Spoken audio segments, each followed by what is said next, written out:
இஞ்சி பூண்டு பேஸ்ட். இது போட்டால் தான் நல்லா அரோமா இருக்கும். இஞ்சி பூண்டு பேஸ்ட்டு போட்டால் தாங்க எந்த ஒரு டிஷ்ஷுக்குமே நல்ல ஒரு அரோமா இருக்கும். எவ்வளோ கோல்டன் ப்ரௌனாக வந்துருச்சு பாருங்கள். இந்த டைமில் எந்த ஒரு டிஷ்ஷுமே நல்ல கோல்டன் ப்ரௌனாக வெங்காயம் ஆனதுக்கப்புறம் போட்டிங்கன்னா அந்த பொருள் சீக்கிரம் கெடவும் கெடாது, உங்களுக்கு டேஸ்ட்டும் செம்மையாக இருக்கும். அதாவது கேரமலைஸ் ஆன மாதிரி ஆகிடுது இல்லையா, சூப்பராக இருக்கும். அடுத்தது நல்ல பழுத்த பெங்களூர் தக்காளி 2 அடுத்து கட் பண்ணி வச்சுருந்தோம் இல்லையா, அது போதும்.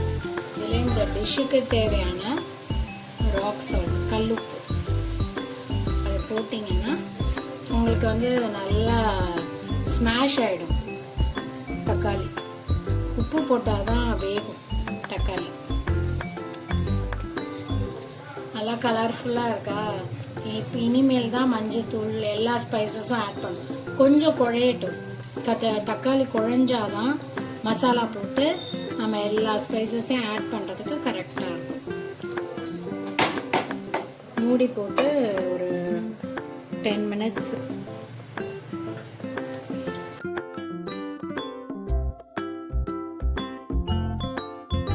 மேஷ் ஆகிடும் தக்காளி.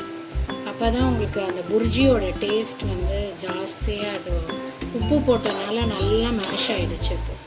இப்போ நம்ம லைனாக ஒவ்வொரு ஸ்பைசஸாக ஆட் பண்ணிடலாம். 2 ஸ்பூன் 2.5 ஸ்பூன் எடுத்திருக்கேன் மிளகாப்பொடி. சாம்பார் குழம்புக்கு போடுவோம்ல அந்த மிளகாப்பொடி, மஞ்சத்தூள், 1 டேபிள் ஸ்பூன் வந்து ஜீரகத்தூள். ஜீரகம் இதுக்கு தான். இப்போ இந்த ஸ்பைசஸ் தான் நம்மளுக்கு. ஜீரகத்தூள் வந்து இப்போ நார்த் இந்தியன் டிஷ்ஷஸ்னாலே ஜீரகத்தூள் தான் போடுவாங்க. அப்போ தான் நல்ல ஒரு அதுக்கான ஒரு அந்த ஆத்தென்டிக் டேஸ்ட் கொடுக்கணும்னா அந்த ஜீரகத்தூள் தான் டேஸ்ட் கொடுக்கும். அதுவும் நம்ம கடைசியில் போட கசூரி மேத்தியும் தான் இதோட ஆத்தென்டிக் டேஸ்ட் கொடுக்கணும்.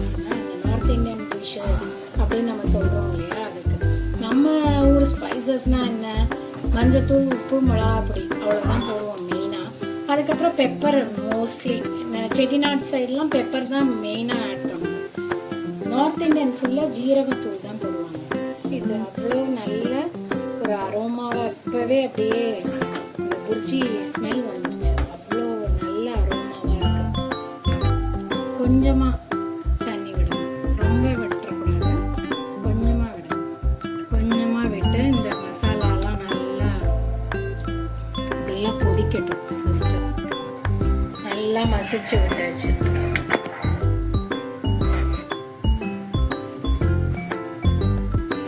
எவ்வளோ சூப்பராக இருக்குது.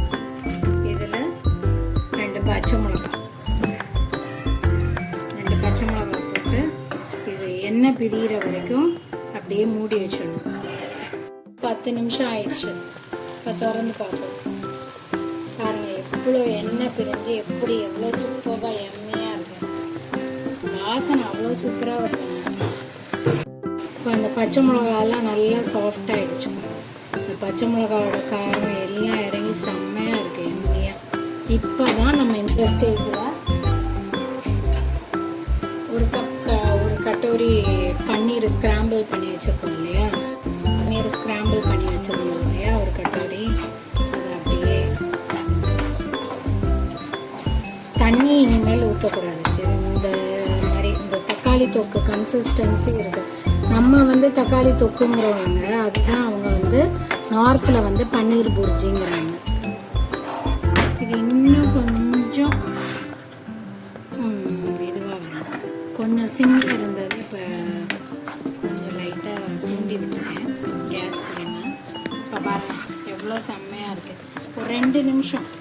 இப்போ இந்த டைமில் தான் நம்ம வந்து கரம் மசாலா போட்டு கொஞ்சம் 1/2 ஸ்பூன் கரம் மசாலா தூள் போட்டால் போதும். அப்படி போடாமல் இல்லை எங்களுக்கு கரம் மசாலா தூள் வேண்டாங்கிறவங்க அது உங்கள் ஆப்ஷன், ஸ்கிப் பண்ணிக்கலாம். கசூரி மேத்தி போட்டிங்கன்னா உங்களுக்கு அந்த நார்த் இந்தியன் டாபா ஸ்டைல் அந்த இது வந்துடும். வந்துட்டுருக்கிறப்ப இந்த ஒரு 1/2 டீஸ்பூன் கரம் மசாலா தூள் மேலே கசூரி மேத்தி வச்சுருக்கேன். இதை நடு பாம்பில் வச்சு நல்லா பண்ணிவிட்டு மேஷ் பண்ணிவிட்டு, ஏன்னா அதுதான் அதோட டேஸ்ட்டே. கசூரி மேத்தியும் கரம் மசாலாவும் லாஸ்ட்டில் போடணும். லாஸ்ட்டில் போட்டாங்க இந்த பாருங்கள், அப்படியே அல்வா மாதிரி, இது அல்வா மாதிரி இந்த பதம் பாருங்கள், அப்படியே டேர்ன் ஆகி அல்வா மாதிரி வருது பாருங்கள். இதுதான் இதோட கரெக்டான பதம். இதுக்கு மேலே வச்சா அது டேஸ்ட் இருக்காது. இப்போ என்ன பண்ணணும்னா,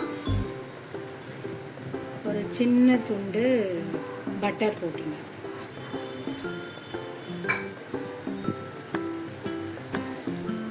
இந்த பட்டர் வந்து அவ்வளோ டேஸ்ட் கொடுக்கும் இந்த பன்னீர் புர்ஜிக்கு. கொத்தமல்லி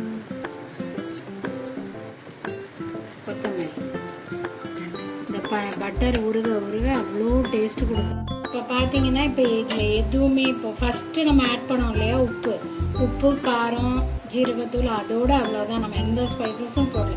அதே அளவு எடுத்திங்கன்னா உங்களுக்கு பர்ஃபெக்டாக வரும். அவ்வளோதான். இதுக்கு மேலே எதுவுமே வேண்டாம். எவ்வளோ நல்லா எம்மியாக இருக்குது பாருங்கள். பட்டர் உருகினோன்னா எவ்வளோ செம்ம ஆசம் டேஸ்ட்டில் இருக்குங்க. பா யம்மி. இதை அப்படியே சப்பாத்தியோடு வச்சு சாப்பிட்டோம்னா சொர்க்கங்க. நீங்கள் ஒரு நாள் ட்ரை பண்ணி பார்த்துட்டு கமெண்ட் செக்ஷனில் சொல்லுங்கள் உங்களுக்கு எப்படி வந்துச்சுன்னு. இதே மாதிரி செஞ்சு பார்த்துட்டு எனக்கு கமெண்ட் செக்ஷனில் சொல்லுங்கள்.